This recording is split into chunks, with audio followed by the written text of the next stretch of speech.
सभी को राम राम।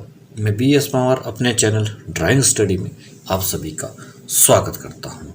आजकल हम जो है वो चित्रकारों के बारे में, पेंटरों के बारे में, जो कलाकार हमारे हैं उनके बारे में पढ़ रहे हैं। तो अभी तक हमने जो ना 3-4 चित्रकारों के बारे में हमने पढ़ा है, जैसे नंदलाल बोस जी है, अवनींद्रनाथ टैगोर जी है, असित कुमार हलदार जी है। तो आज हमें वो अमृता शेरगिल के बारे में पढ़ेंगे, उनके जीवन के बारे में पढ़ेंगे और उनके द्वारा जो बनाए गए मुख्य मुख्य चित्र हैं उनके बारे में हम पढ़ेंगे। तो यदि आपने पहले वीडियो नहीं देखे हैं या चैनल के साथ नए जुड़े हुए हैं तो चैनल को सब्सक्राइब कर लें, बेल की घंटी को दबा दें ताकि आने वाली वीडियो की नोटिफिकेशन आपको सबसे पहले मिले। और जो वीडियो हमने बना रखे हैं वो भी आप डीएम कमीशन के नाम से प्लेलिस्ट बनी हुई है, उसमें जाके सभी जो आप पुराने मेरे वीडियो है वो देख सकते हैं। उससे आपको कमीशन में बहुत फ़ायदा होगा। तो देरी न करते शुरू करते हैं आज का टॉपिक, अमृता शेरगिल।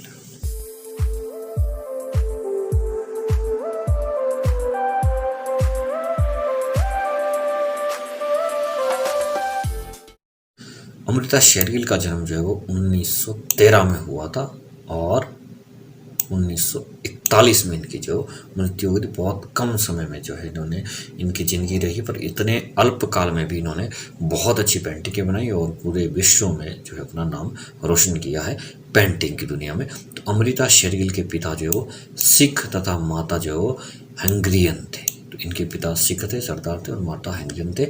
इनका जन्म हंगरी के बुडापेस्ट में हुआ था। तो ये प्रश्न आता है कि इनका जन्म कहाँ हुआ था।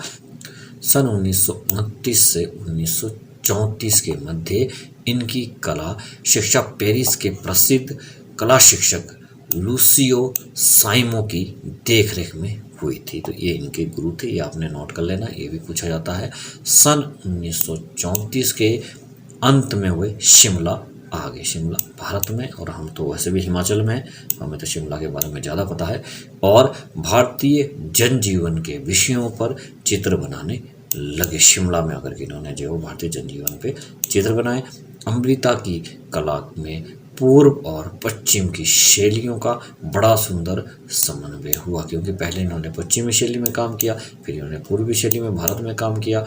उनके चित्रों में अछूत बालिका, वधू का श्रृंगार, 3 बहनें आदि प्रमुख है। तो ये भी आपने नोट कर लेने चित्र, और बाद में भी हम जो इसमें पढ़ेंगे इनके मुख्य मुख्य चित्र जो है वो कौन कौन से। अब इनके बारे में थोड़ा और विस्तार से पढ़ लेते हैं। सन 1934 ईस्वी के लगभग पेरिस की चित्रशालाओं में चित्रकला का अभ्यास प्राप्त करके कुमारी अमृता शेरगिल भारत में आकर शिमला में रहने लगी। उस समय वह लगभग 20 वर्ष की होंगी। तो उनकी उम्र कितनी थी जब वो शिमला पहुंचे थे? लगभग 20 वर्ष। तो ये भी प्रश्न आता है। किंतु उनकी चित्रशाला में गोगिया, सेजा, मातीस जैसे यूरोपीय छविकारों की तल स्पर्शिनी कला परंपरा एशियाई अंकुरों में पनप रही थी, क्योंकि तब तक जो है वो जितने भी यूरोपीय कलाकार थे और एशिया के कलाकार थे उन सभी की जो कला की परंपरा है वो जो इन्होंने सीख ली थी, इनके अंदर जो पनप चुकी थी। इनका जन्म 1913 में, ये तो आपने पढ़ लिया है, 13 में हंगरी की राजधानी बुडापेस्ट में जो इनका जन्म हुआ था। माता हंगरीन थे और इनके पिता जो सरदार उमराव सिंह अमृतसर के धनी घराने के थे। तो नाम भी इनका जो यहाँ पे हमने पढ़ लिया, तो नाम भी आपने यहाँ से नोट कर लेना। एक्चुअली ये जो मेरे पास नोट्स होते हैं ये 2-3 किताबों से मुझे लेने होते, तो कई बार कुछ चीज़ें जो है वो मिक्स हो जाती है। तो आपने ये नहीं सोचना कि पता नहीं ये जो है वो बार बार क्यों पढ़ रहे हैं हम। तो ये दूसरी बुक का जो है नोट्स मैंने यहाँ पे लिया है। आरंभ से ही चित्रकला की और उनकी विशेष रुचि थी, अतः 11 वर्ष की अवस्था में ही वह अपनी माता के साथ इटली गई। तो कितनी वर्ष की अवस्था में गई? 11 वर्ष की। और फ्लोरेंस की एक चित्रशाला की छात्रा बनी। पियर क्यू के निरीक्षण में कुछ माहों तक शिक्षित होने के बाद प्रोफेसर लूसिया सीमो की शिष्या बनी। सन 1931 ईस्वी में पेरिस के ग्राद सालों में इनके चित्रों का सर्वप्रथम प्रदर्शन हुआ। तो इनके चित्र जो है वो पेरिस में सबसे पहले कब प्रदर्शित हुए थे? 1931 ईस्वी में। तो ये भी आपने नोट कर लें। बाकी प्रोफेसर जो इनके गुरु थे तो आपने नोट कर लिया होगा, ये इनकी शिष्या बनी थी धड़ नामक चित्र में एक महिला की नंगी पीठ के चित्र में प्रकाश व छाया का इतना अद्भुत संयोजन था कि कला पारखियों ने इनकी भूरी भूरी प्रशंसा की।